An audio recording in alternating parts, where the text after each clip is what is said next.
Hi, welcome back to my channel, Mostly Knitting. I'm Tash, and this is a podcast where I talk mostly about the knitting that I've been doing, but in today's episode I'll also include a little bit about my travels to Paris.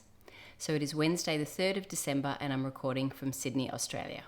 So I'll start with my trip to Paris, which was the last city in my month-long holiday to Europe, and then towards the end I'll put in my finished objects and works in progress.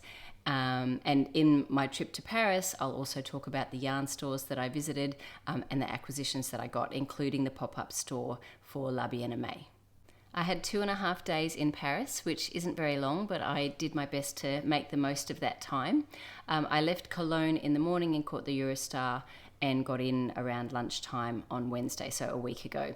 And I pretty much just dumped my bags. It's very straightforward. Like I caught the train, the Eurostar to Paris, and then the metro to my hotel, which was also really easy. I stayed at Hotel du Danube in Saint-Germain-des-Prés, and the only slight issue was that there was no lift at the nearest metro station, but somebody kindly helped me with my bags, because by that point I had quite a bit, because this was the last stop on my travels, and I had sort of accumulated stuff along the way. So I just dropped my bags off and went straight out walking. It's that hotel and that area is very close to the Louvre, to Musée d'Orsay, and it's just a really lovely area as well. So I wandered down to the Louvre. I had been to the Louvre before. I knew I didn't have time on this trip to properly go in and explore. I chose to go to the Musée d'Orsay, but I booked that online, and that was booked for Friday. So this was Wednesday. I only had half a day. So I just wandered down to the Louvre and had a look outside. And then I went to Notre Dame, which is just, I remember it's just a gorgeous cathedral. Obviously there were fires. I'm trying to remember when they were. I'll put down below when they actually were. So it looked brand new, because it practically was. Like, you know how cathedrals and churches, they sort of, they have like a darker color on them over time. Well, it just looked light and bright, and it looked brand new. It was beautiful. It's just an incredible cathedral. Very I spent a while there. You had to line up a little bit to get in, but it's free, and just amazing. So I would not miss going to Notre Dame if you get to Paris. Then it was getting late even by that point, but I just enjoyed wandering around, looking at the fashions in the in the shops, and I actually went into Le Bon Marché and had a look at some of the clothes inside. They are so crazy expensive, and all really, like, well, not all, but at least what I saw, really high-end, like Manolo Blahnik shoes. And the row, if you've been watching my channel, I made a copy of the Ophelia sweater by the row. So the row had like a little stand in there. Interestingly enough, sweater sets, like skirt and sweater, knit skirts and knit sweater sets were actually featured there, which I thought was quite interesting. I just didn't feel like I could actually take photos of the clothes. It just didn't feel like that was appropriate, or that would have been appreciated. Just wandered around. I did notice there was this asymmetrical blouse in a window that reminded me of the pattern Clematis. What else did I like? Oh, and just people wearing that, same as I saw in Vienna, people wearing hats that kind of look like the weekend hat with a folded brim, mostly a single fold rather than the double fold of the weekend hat, and sort of like coming to a point, not completely like a dunce cap, but sort of pointed. I'll put a picture of someone snapped in the wild of that kind of hat. So I wouldn't mind making a few more of those. So just wandering around, went out to dinner at a place called Bistro de Lait, and had a French onion soup there. It was okay. I had a much better one the next night. Oh, but what I did pick up was, the pastries and the desserts. They're so amazing. I love food, but I love butter and rich food and French food. So they had something that I picked up, a pastry called Les Cunettes, which was really just so delicious and buttery. And I just had that back in my hotel with a cup of tea. So not too much on the first night. Because it was only half a day. Thursday was my yarn store day. That was the day that La Bien-Aimée was open for a few days, but that was the first day. So I walked down there from my hotel. That was about a 45-minute walk, but for me it wasn't too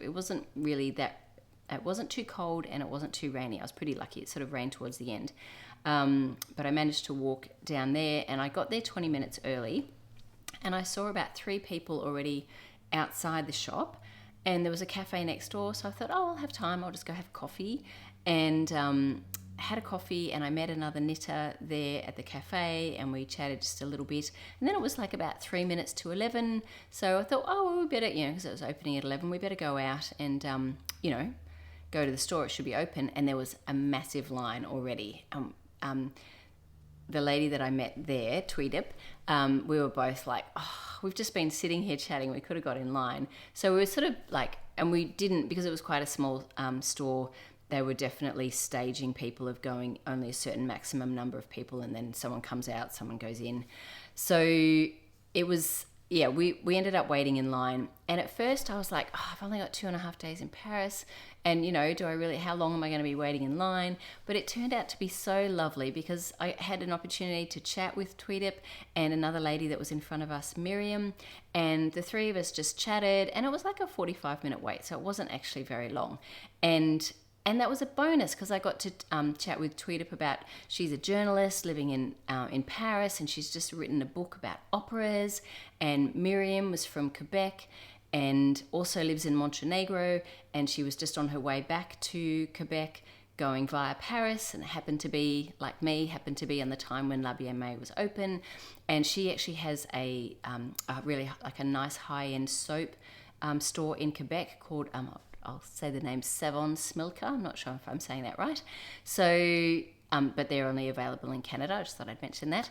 Hi Tweedip and Miriam, if you are watching this. It was so lovely to meet you. And it was just, it's just nice to chat with other people while we were waiting in line. And then when we went in, it was a little bit overwhelming, because it was crowded. And it's just not the easiest way to buy yarn, because you're also very conscious that you've got people waiting outside. And you don't want to hold them up, but you also want to, you want to pick the right thing. And so it wasn't really the kind of shopping experience where you're just, looking up Ravelry. Look at this yarn. What have people made with that? It was more like, okay, I think I like that yarn. That's a good price. I'll get a sweater quantity. What's the sweater quantity? You kind of already want to have a bit of an idea of that, and then making a choice. Moving on. So we were in there for probably about, and Tweedip and I were chatting a little bit about what, it was quite sweet actually, being able to sort of chat with, because we'd already met and talked, to be able to sort of talk about what, we would like to get, but also being very conscious of, time and not faffing around too much. But it was really lovely, and I will show you, I'll show you what I bought. I've got a big basket of yarn down here. What I'm going to share now is the yarn that I bought in Paris, and La Bien-Aimée was only the first place that I went to. It's pretty crazy. I think I just got a bit overwhelmed, and was like, and I've also been so inspired by colour. Anyway, enough on that. You're going to see a lot. And I also bought more yarn online through like either D-Stash or sales that was here waiting for me when I arrived home. So I'm not going to share that today. I'll share that in the next podcast. It will just be overwhelming. So I've got a basket of yarn here. So I'll share what I got from La Bien-Aimée. So one thing I got was they had some Brooklyn tweed loft at a really good price, and that's not being manufactured anymore. So this is the colorway Soot, and I got a sweater quantity of that.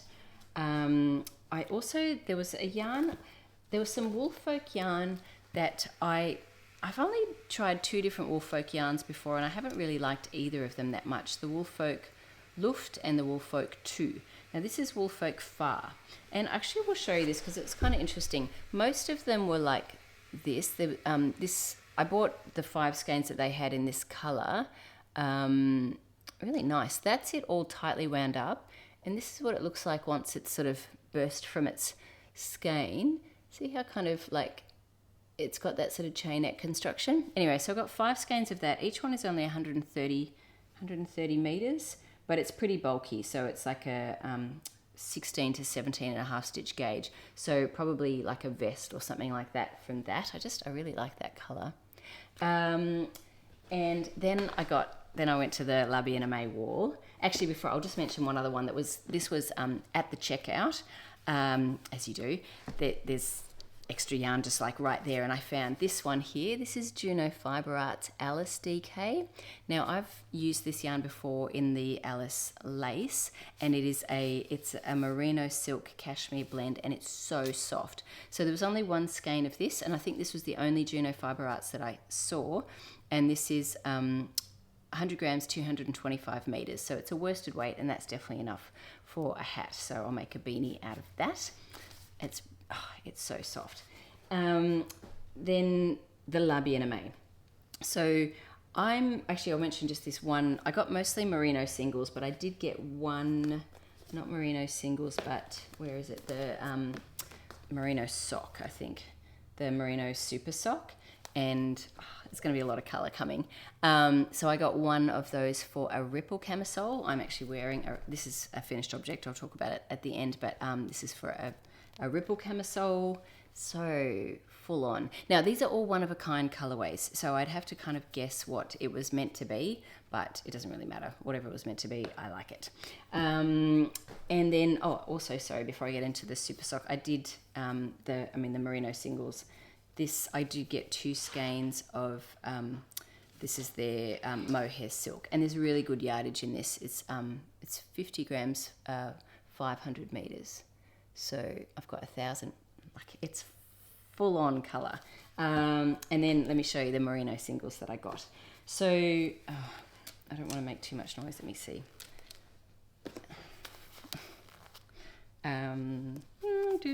So here's some very bright, and I do want to do something like maybe a Paul Clay sweater.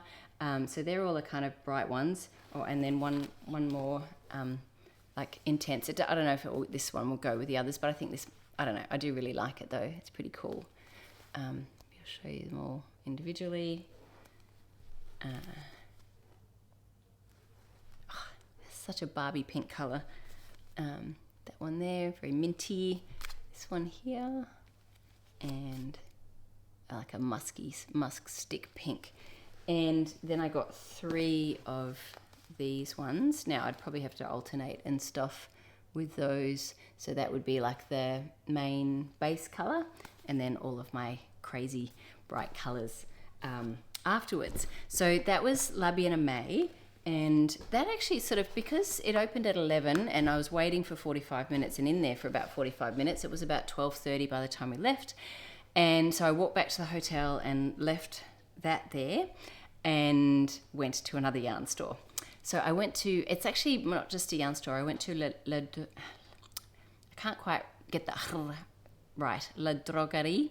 And that was, and I just loved walking I was really lucky that it wasn't raining, because it's really not as much fun if you're getting wet and your feet get wet and whatever, which did happen to me on the Friday. But Thursday, no, and I was fine. So I walked to I'm just going to say Droguerie, and that is a fabulous store. It's mostly a haberdashery. It's got buttons and ribbons and all these things for making jewelry and hair clips, and they have, as you walk in, there is a lot of yarn as well, and it's all on hanks. And then as you walk through the store, then you see all the haberdashery and fabric as well. And then the back wall is just this massive wall of cones of yarn that they will then wind off the amount that you want. I actually didn't buy anything from La Droguerie. I was just sort of a bit overwhelmed as well, and I'd already just bought a lot at La Bien-Aimée, and I couldn't quite think exactly what I would make with it, whereas I kind of already, I already had plans and ideas with the La Bien-Aimée yarn. And even like I bought the loft, and I just know it's going to be a sweater. I don't need to know the sweater right now. It's a fingering weight sweater. I'll find one that will work well for either in my queue or something that inspires me. So after there, I went to, and again, walked everywhere, Les Tricoteurs Volants, and the owner there, Enrico, was really nice. The yarn was beautiful. It was a gorgeous store. I will put like footage of the yarn stores in here, but I might also put some at the end if there's more that doesn't fit in the time while I'm talking. And you can stick around for that if you like to see more of the yarn and the stores themselves from the inside. So they have a yarn there, besides just some other, not just, but some other commercial yarns as well. They have a hand-dyed yarn from the hare and the crow. And one of the dyes is Hariko, who used to dye for La Bien Aimée. And yeah, they were beautiful. Now, I didn't actually buy anything at the time because I was going to Little Weasel, but I planned to come back. So I got Enrico to put some yarn aside for me, because then I went to Little Weasel, and all of this was actually very close. So La Droguerie, Little Weasel, and Le Tricoteur Volant were all actually in very close to each other, all very much in the same area.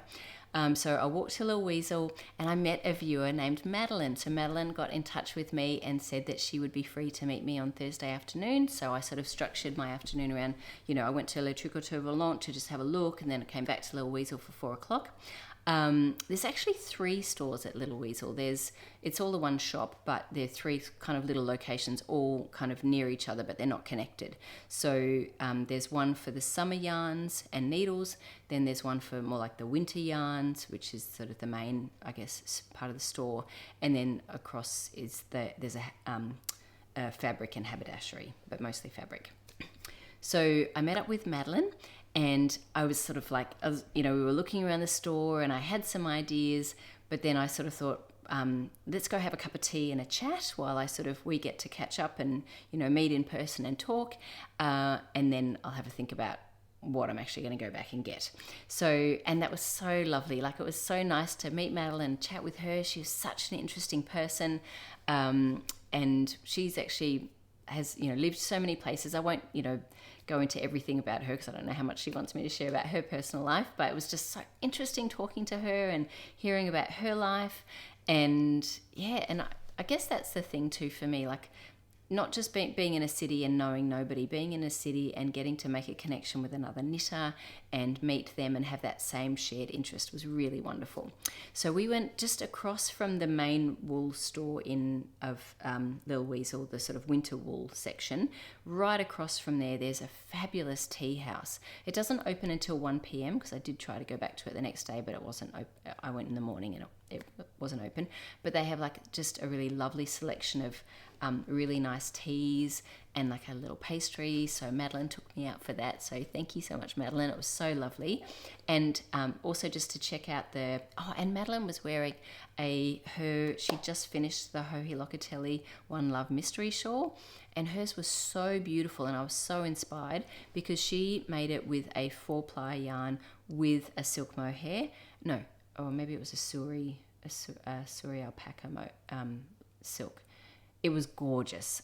It might have been alpaca and silk. Anyway, it was so beautiful. And I think I would like to do another one with that kind of combination. I was definitely inspired by that.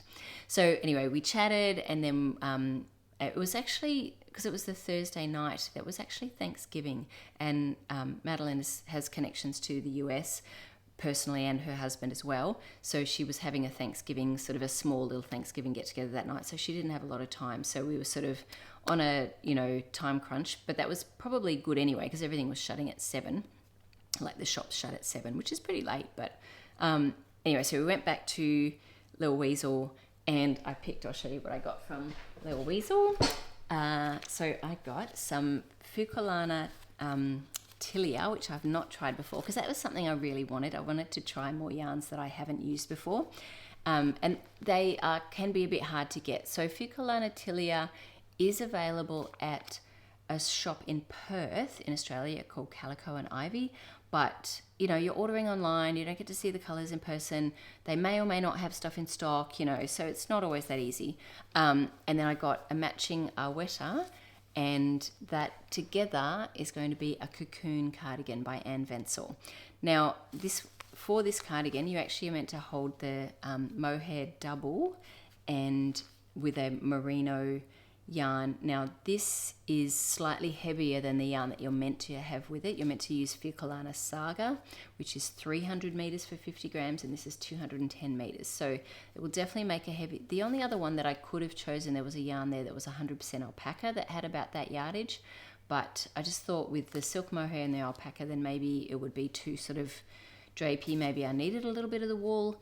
The only thing is this will make it a little bit heavier, so I needed 7 balls of this instead of the 5 of the Saga that I would have needed, so it will weigh an extra 100 grams. So, but maybe I'll be able to make a slightly smaller size. I don't know there's that many sizes because it's a coat rather than a sweater. But anyway, I bought a sweater quantity of that. And then I also bought a yarn that, where is it? A yarn that I haven't tried before called Fonty Moustache. Actually, a viewer mentioned that she's holding this with the Tilia, which I got as well. So the Fonty Moustache is, it's actually itself a mohair silk merino blend. So it's 30% mohair, 20% silk, 50% merino. So I'm going to hold those together, 5 of each for a sweater. I don't know what yet. Something like a, probably just a fairly simple stockinette sweater, like a Monday. Might make them another Monday sweater out of that. So pretty. So I got a sweater quantity of that, and let's see. I think that's all I got that day from Lil Weasel. And then we walked back to Les Tricoteaux Volants, and I picked up the yarns that I had put aside there, but I also got some extra. So the extra that I got, well, actually everything that I bought from there was from the Hare and the Crow.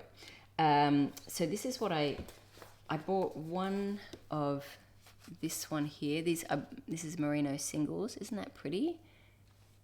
One of those. I was going to get 2, but I actually decided to buy one of them because I'll talk about that in a second with what I'm going to do with it.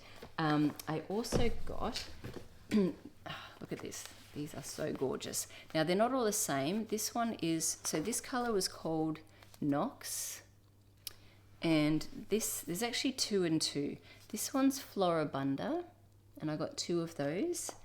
And this one is Rose Latte, and I got 2 of those. So what I was thinking, because this is for my friend Beck, I want to have each of us have 2 of them. So whether Beck gets two Floribunda and I have 2 Rose Latte, or vice versa, or we both have 1 of each. I was thinking for making a dotted raise, so I could make a dotted raise where it's sort of one fading into another, because they do go really nicely together. They're actually very similar, but not exactly the same. So either Beck and I could have 2 exactly the same, or 2 of each. So Beck, I don't know, what do you think? I'm thinking a dotted raise, like a nice 2-color shawl, either 2 of the same or 1 of each. And then I got, that was what I had put aside. I'm going to be knitting for like a decade with the yarn that I got from Europe. So yes, anyway, my brain is definitely not in acquisition mode anymore. It was for a while. I'm definitely moving away from, because I still had more yarn to come home to. I'm nearly finished with the yarn that I acquired. So this is actually not a mohair silk. This is a Suri silk. So it's 75% baby Suri alpaca and 25% silk, and 50 grams is 420 meters. So I have 840 meters of that. It's so lovely and soft. So that is what I got from Les Tricoteaux Volants. And then I went back to, that was it for shopping. I went back to my hotel. Oh yeah, so Madeline and I walked back because Madeline actually lives in Saint-Germain-des-Prés, right around the corner from my hotel. So we walked back together and walked past Le Samaritan, which is a lovely big department store. And yeah, I went out to dinner at a hotel near, I can't remember the name of it. I'll put it down below.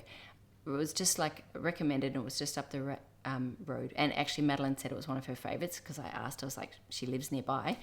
She said it was really good. So I had a French onion soup from there. It was much better than the one that I had at Bistro de Lette. Something Claire, Clercs. Anyway, it doesn't matter. I'll put it down below. So that was delicious and very filling. And of course they give you bread, like it's included. They give you bread, and of course I asked for butter because, bread without butter. Why bother? I mean, it was just so delicious. Just the bread, just the baguette with the butter was so yummy. But anyway, that was enough for dinner for me. And I don't even know if I had treats afterwards. I probably did. I probably found something. Oh, I know. I picked up, I'd already had my treat earlier that day, like an apricot, like just it's like €2 just to, and you just look for where there's lots of people lined up. It was so delicious. Oh my gosh. The food was amazing. Anyway, you didn't need to hear me rave about that, but it was so good. So then that was it for Thursday night. Then Friday was more for museums. I had a ticket booked for Musée d'Orsay for 12:30, and I was like, what am I going to do in the morning? But I was thinking about, sorry, my dog's eating his breakfast at 4:30 in the afternoon. I was thinking about what to do with this, and I was so inspired by Madeleine's shawl of holding like a sock weight yarn. I'm going to put his food outside. With a mohair or with a silk, like a fluff. So I got 2 balls of this. I went back to Little Weasel and I got 2 balls of this tilia to hold with this. So I think that will be really pretty. 2 of that and 1 of this. So I'll hold them together, just 1 strand of each, because this is only 210 meters and this is like nearly 400. I'm just going to go put the dog food outside.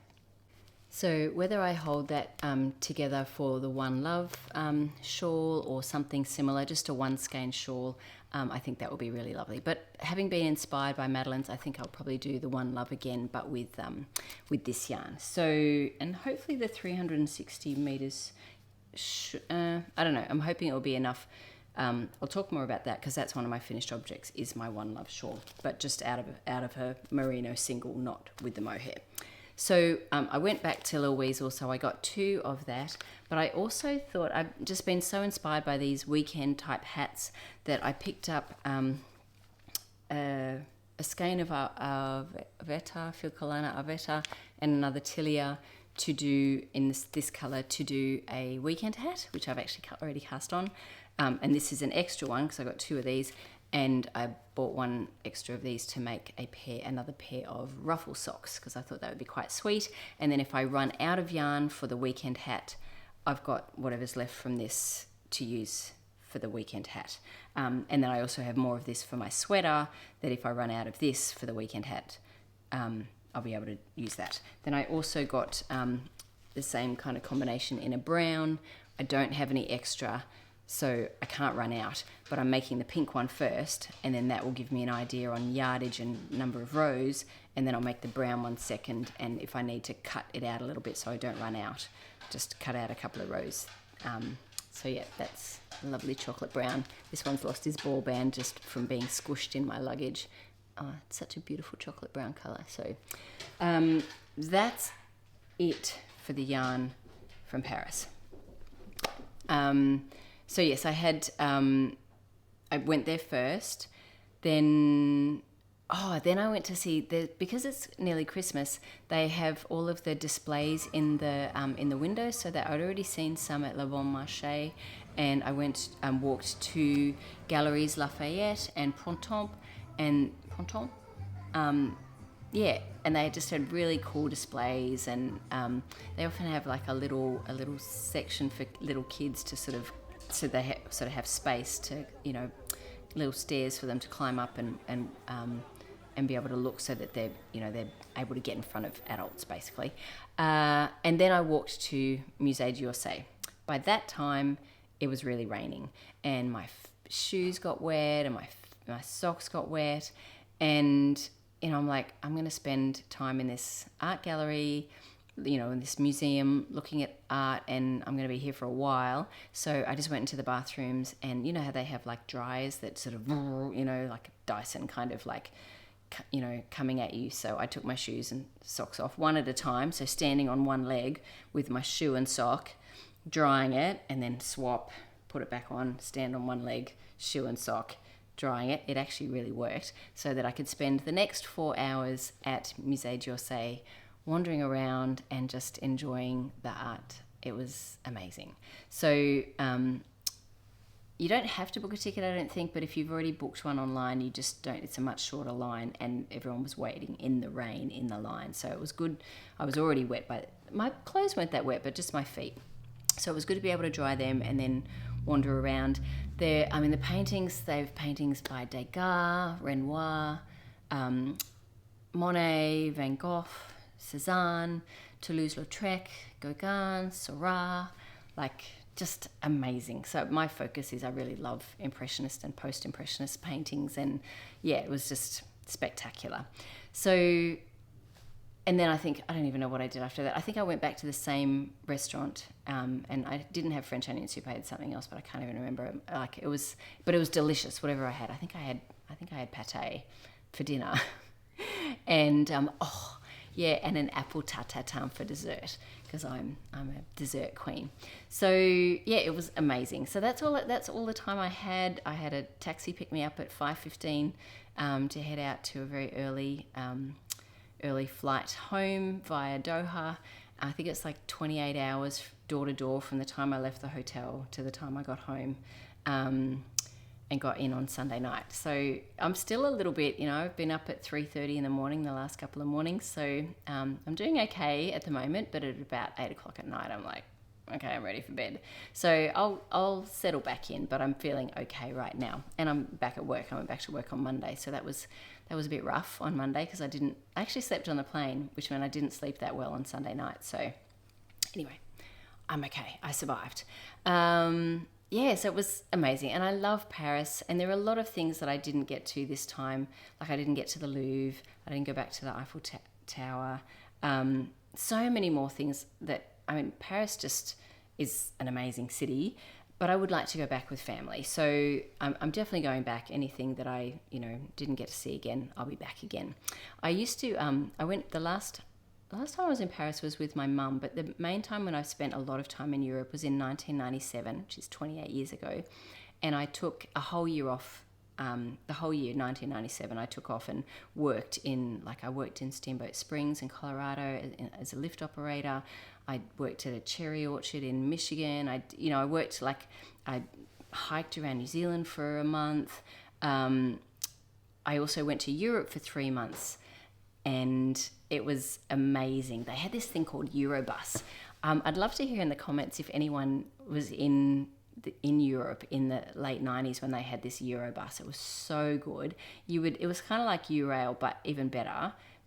In some ways probably better, some ways worse. But you'd actually get on in the bus, and then they would take you, like they'd do like a loop, and they had 3 different loops. One down to Spain, like to Barcelona, Madrid, and San Sebastian, and that kind of area. Then there was another one over to like Brussels, Amsterdam, and I went to all these places, in 3. It was so amazing.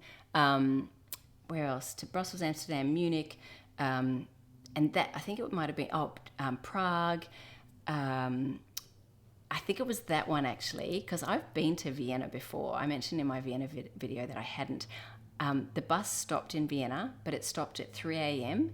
and they took us to a hostel. So, and you would just get out. You didn't have to even travel anywhere. The bus dropped you off at a hostel, and then there you were. But the hostel in Vienna was full. So I would have had to have gotten off the bus at 3 in the morning and then try to find a hostel or a hotel or something. And I was just like, I'm going back to sleep, and I'm getting off in Salzburg at 7 in the morning when there is a hotel room available. Salzburg was beautiful. But anyway, I basically checked out of Vienna, and that was the downside to get back to Vienna, I would have to do the whole loop again, which would have been fine. And I was, I wasn't on any time schedule. But yeah, I never went back. So I finally did get back to Vienna and stayed in a much nicer place than whatever hostel I would have stayed at. Anyway, memories. So yeah, I'd love to hear if anyone did the whole Eurobus thing. It was really nice because you keep running into the same people, and it's even better than a train, because a bus you're more confined. You sort of keep chatting. I don't think Eurobus exists. I'm pretty sure it doesn't exist anymore, but it was so cool. Where else? There were so many places. I also went down to Italy. I went to Rome and Florence and Nice, and all through the south of France as well. Where else did we go? Carcassonne and Avignon, and the list goes on. It was fantastic. It was such an amazing year. Anyway, all of these loops kind of kept coming back to Paris. So I, was in Paris many times and just would stay as long in Paris as I wanted until I went on the next loop. So yes. Anyway, memories. So that was my time in Paris. I felt like it was a really good mix of like high on yarn fumes, but also even not just going to a yarn store, but checking out the different places that I walked to on the way to those yarn stores. So yeah, and just getting to spend time in Paris. So I do want to go back. I will eventually. Anyway, I think that's enough for the travel bit. I've probably been rambling for quite a while. I'm going to get on to my finished objects. So I have 2 finished objects, and I'm wearing another Ripple Camisole by Jessie Made Designs. This is, it's coming out of my pants. I think I made it long enough though. This is Pasquale Pinta, which is a really nice, I don't know where my leftovers are, a really nice yarn. It's a merino, silk and Ramie blend. So it's got a bit of a sheen to it. I don't know if you can see. They're pretty much, it's the same as all of my other ones. This is actually my lightest one. This one weighs 78 grams, so I had like 23 grams left. Everything I did pretty much the same. I didn't do, on the bottom, I didn't bother with a twisted rib on the bottom. I just went straight into a 3x3, and I made the medium size, 162 stitches, 3mm needle all the way, but I do the straps on a 2.75mm DPN. I just want them just a little bit denser. And yeah, I found it kind of interesting. I did sort of time myself a little bit in terms of how long it takes me to make one of these, and it's about 15 hours of knitting. So, you know, I wouldn't want to do that, you know, in 2 days, but, you know, a little bit here and there, an hour a day sort of thing, in a couple of weeks, you get it done. And it's basically up to here. I don't know. I do know that one of these, this section here, takes about half an hour. And then the strap took about, I don't know, 40 minutes, including attaching it. So, because everything else is basically like pretty mindless. So the bit where you actually have to pay attention is probably about 3 hours max, and about 12 hours of you don't have to think. So once you get to this point, I sort of know. And to be honest, even though I've done the pattern quite a few times, I still want to pay attention to it, especially in the beginning. And I pretty much have to look up Norman from Nimble Needles, his centered single decrease every time. I can never remember how to do it. So that's why I'm so grateful for YouTube tutorials for myself, you know, like ones that I sometimes go back to my own ones because I can't remember, you know, if I don't do something very often. So I'm grateful for my own and for other people's. My second finished object is the Joji Locatelli One Love Mystery Shawl. So I'll put it in the timestamp below if you don't want to be spoiled. So I made this. It does have a bit of a hump on the top. I tried to block that out, but the way I wear it, you wouldn't even notice anyway. So this is, I'll show you up close. This is, sorry, I just hit the mic. This is Madeline Tosh, Tosh Merino Light in the colorway Kawaii. And I didn't pin it or anything, but I blocked it out, and I did 8 extra because I had extra yarn, mainly because I think I used a 4mm needle instead of a 4.5mm needle, but the bottom is meant to have 8 ridges. I have 16, and I actually think that's quite good. Like, I'm glad. I think it works quite fine with the extra depth, and the way I'd wear it is like I usually just wear it like a scarf anyway, right? So because it's sort of it's more fun to knit than a scarf. Like a straight up scarf is so boring to knit, but just something like that. You know, so you don't really even see the lace, I guess, but you know, it's not, you do probably sort of can see like little bits of it. It looks so pretty. Madeline's looks so pretty, and I think it would be like a little bit fluffier and puffier, and I think the stitch pattern looked a little bit better with a with like some kind of fluff as well. So, but I still think it's really pretty and a really nice one skein shawl. So that's my, and it weighs 115 grams because I did try to use pretty much all of the yarn, and I didn't do the picot bind off. Obviously, I just did the elastic bind off. So, yep. So they're my 2 finished objects. I have one new work in progress. I mentioned that I wanted to make the weekend hat, and I wanted to have an extra whip on the plain, so I cast on for the weekend hat out of the Arvetta and the Tilia, the Fiorellino. And let me see, this is that's the outside, and it's going to be double folded, so I just did a long tail cast on, even the inside of it doesn't look that, you know how that side of the ribbing looks a little bit better, which will be what you see turned up, and then you'll have this side at the top part of it. Yeah, I think it's, you know, it's pretty nice. I cast on 112 stitches and using the recommended needle over 3.5 millimeter.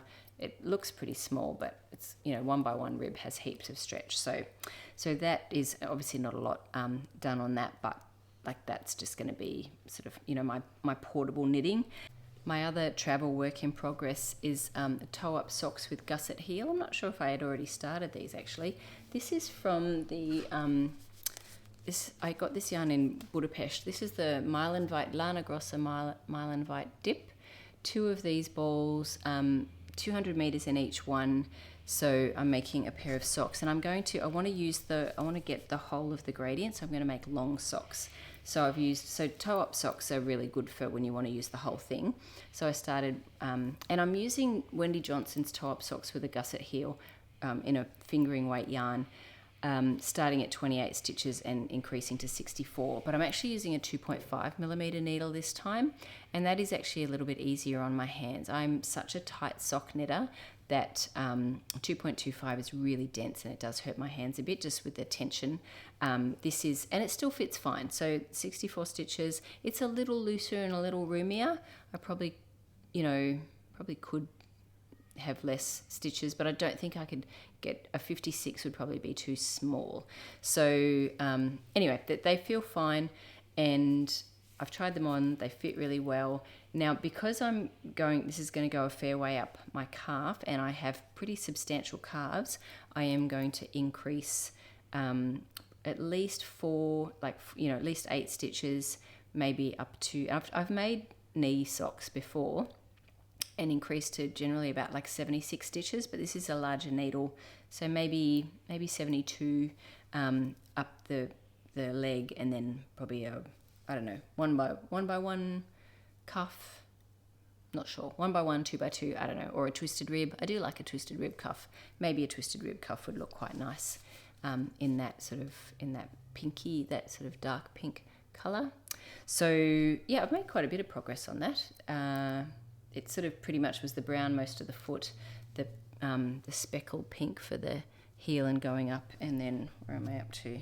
That's what I've got. I'm about halfway through the ball, I think. So it should go a fair way up my leg, and that's it for like my travel projects. But because I came home, one other work in progress that's had just a little bit of attention was my Fiorellino. So I had planned to take this to Europe and then decided not to. Because I didn't think even if I finished it I would wear it, because it didn't go with any of the colours of the clothes that I took. This is Fiorellino by Isabell Kraemer, and I'm knitting it out of Mayak Fiorellino, and this is colourway Fox. And before I left, I was still on the yoke section, and I'm knitting the smallest size, but I've had to play around with it a little bit. I don't know if my row gauge is different, but when I got to where I was supposed to split, I needed at least another inch. So, and then you cast on a huge number of stitches under the arms, like 19 stitches underneath. Now, when you cast on stitches, that's going to add stitches to both this body and the sleeves. So I thought, why don't I just keep going down, because there's raglan increases down here. Why don't I just keep doing the raglan increases and then cast on less stitches under the arms? That will get me the depth, but the same size by casting on less. So I'll just show you quickly. I wouldn't normally try it on at this point because I've only done a little bit after the split, and in fact I haven't even tried it on until now, so you're seeing it the same time as I'm seeing it, so fingers crossed I actually like how it looks and fits. I think that's all right. It's a top, not a sweater, so I don't mind that that's up a little bit higher, but it's not too high, and I should be able to block it down a little bit, and I think the fit looks good. Yeah, that's all right. I think I have a couple of extra stitches on the sleeves because it looked, I think I sort of ratio-wise, I put a bit more on the sleeves than on the body because it looked pretty tight on the sleeves, and I didn't want it quite so tight. I don't like tight sleeves, even if they're short. So there's still, I don't know if you can see from the light's a little bit not as great. Yeah, that's pretty. I like it. And I think the fit's good. So I'll be able to go straight down with stockinette. There's still some of this painful stitch to do on the sleeves and on the bottom, but not a huge amount. It will be worth it, and obviously I've put a lot of time into it. So either I'll do this before I leave, because I'm going to the US in 10 days, or I'll take it with me as a travel project. So I'm not sure. I'll see how much time I have for knitting over the next period of time. I do obviously have this. I could work on this, or I could start new things. I'd love to make like a Christmas sweater, but I don't feel like I have time to kind of even get my head around planning for one, and I don't want to buy yarn for one. Oh my gosh, I would hope that I would have enough yarn for something. But I've just been so inspired by everyone's Christmas sweaters, and I'm actually going to be in the US for Christmas. I'm going to be in Lake Tahoe on Christmas Eve and Christmas Day. So, yes, which is cold, right? So I could definitely have a Christmas sweater, but it's already the 3rd of December, and I haven't even picked a pattern, and I don't even know if I have yarn in stash. So, yeah, not sure. So anyway, I think that's it for my works in progress and what's actually... I'm not going to get into like a whole acquisitions and plans section, because I've kind of obviously shown a whole bunch of acquisitions, and I'll have some more plans. I've talked about a few plans here. I still have been thinking about the Bruno sweater by out of the brown Cardiff cashmere. That's something that has I forget who it's by, but I was thinking about taking that to Europe, but I was like, I don't want to be, I was traveling so much and not spending a lot of time in any one place, but I'm not sure if I'm doing that. I guess that's my plans. I will just mention this now. Hopefully this video is not going too long. I'm, in about 10 days, we're going to the US to see my husband's family, and we're going on a cruise to Mexico for a week. Then we're going to San Jose. So this with my in-laws, 2 sets of in-laws, cruise to Mexico, and then back to their place in San Jose, that's where they live, and spend some time there, then up to Lake Tahoe for the Christmas to New Year period with my other in-laws, and then back to San Jose for a few days, and then back home on the 6th of January. So yeah, like it's a very big travel heavy month, and this was planned ages ago, and the Europe trip was meant to be in May next year, and I brought it forward so I could see my friend Eva sooner rather than later. So, yes, so I wasn't meant to have this much like travel in such a short period of time, but I'm not complaining. I'm very happy about it, and I'm very excited, but my brain's a bit spinning with all the yarn that I've brought, and now I've got to the laundry that I've had to do, and then now I'm working and the unpacking and the packing and still having to pack because we're packing for a cruise to Mexico, but also packing for skiing, but packing for San Jose as well. So yes, I've got to get my head around that, plus all the other jobs and things that have to get done and work. So anyway, I think I definitely have talked for a while now, so I'm going to stop now. I'm hoping to record one more video before I go, to show all my other acquisitions and what I've ended up finishing, and what I plan to actually, like my more firmed up plans for my second set of travel plans. I don't plan to buy much yarn in the US, if any. I don't plan to buy any yarn. If I happen to, I hope to go to a yarn store in Truckee if I have time, and of course I'll probably buy something from there, but we're not talking sweater quantities here, and the volume that has come back with me, particularly from Paris. So yes, because I have so many like pattern yarn, all of these matches. My 2026 plans is going to be, 3 years worth of knitting in 1 year of like plans. So even if I just match up the yarn and the pattern that I already have without even thinking about anything else, and maybe that would be a good plan for me, is 2026 to not buy any more yarn. That might be an idea. Anyway, thank you so much for being here. Hopefully it's been inspiring for you in relation to Paris and the yarn and different ideas and things. And yeah, just thanks for joining me along the way. And yes, if you ever did Eurobus, please put a comment in below. Yes, anyway, thanks for being here, and I'll see you next time.